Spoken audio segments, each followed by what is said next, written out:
Halo sobat sekalian, apa kabar? Semoga sehat selalu dan dalam rahmat dan lindungan Allah Subhanahu wa taala. Pada kesempatan kali ini saya akan menyampaikan isu tentang Indonesia kaya tapi belum makmur sepenuhnya. Mengapa dan bagaimana solusinya? Sobat sekalian, Indonesia adalah negeri yang diberkahi Allah dengan kekayaan alam luar biasa.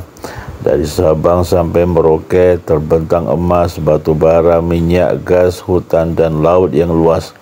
Namun ironisnya, di tengah limpahan kekayaan itu, mengapa rakyatnya belum sepenuhnya makmur? Mengapa banyak yang hidup pas-pasan bahkan kekurangan, sementara negara lain seperti Singapura, Swiss, Jepang, dan Arab Saudi yang notabene sumber dayanya terbatas justru hidup sejahtera dan maju? Fenomena ini disebut kutukan sumber daya alam atau resource curse. Negara yang kaya sumber daya justru sering terjebak dalam ketergantungan pada bahan mentah. Kita ekspor batu bara tapi impor produk listrik. Kita punya sawit tapi beli minyak goreng mahal. Kita jual nikel mentah tapi beli baterai dari luar negeri. Akibatnya nilai tambah dinikmati negara lain bukan rakyat sendiri. Di sisi lain, lemahnya manajemen, korupsi, birokrasi yang berbelit, dan rendahnya kualitas SDM membuat kekayaan itu bocor di tengah jalan.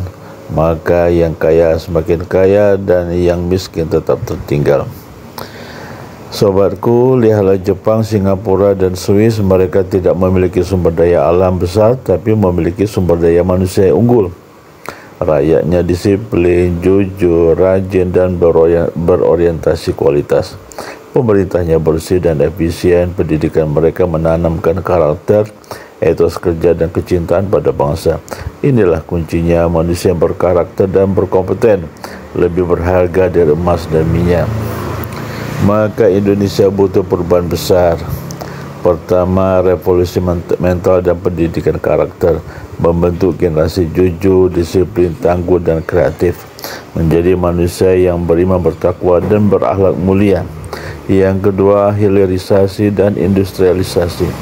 Jangan ekspor mentah, olah di dalam negeri agar nilai tambah dinikmati rakyat. Yang ketiga, reformasi birokrasi dan pemberantasan korupsi agar kekayaan negeri tidak bocor di tengah jalan. Yang keempat, pemerataan pembangunan berbasis potensi lokal. Desa harus produktif, bukan hanya menjadi penonton.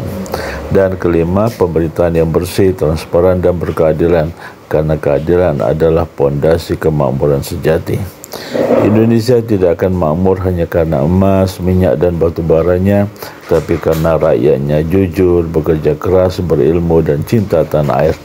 Jika SDM unggul bertemu dengan SDA yang melimpah, maka Indonesia akan bangkit menjadi negara besar, makmur, dan disegani dunia.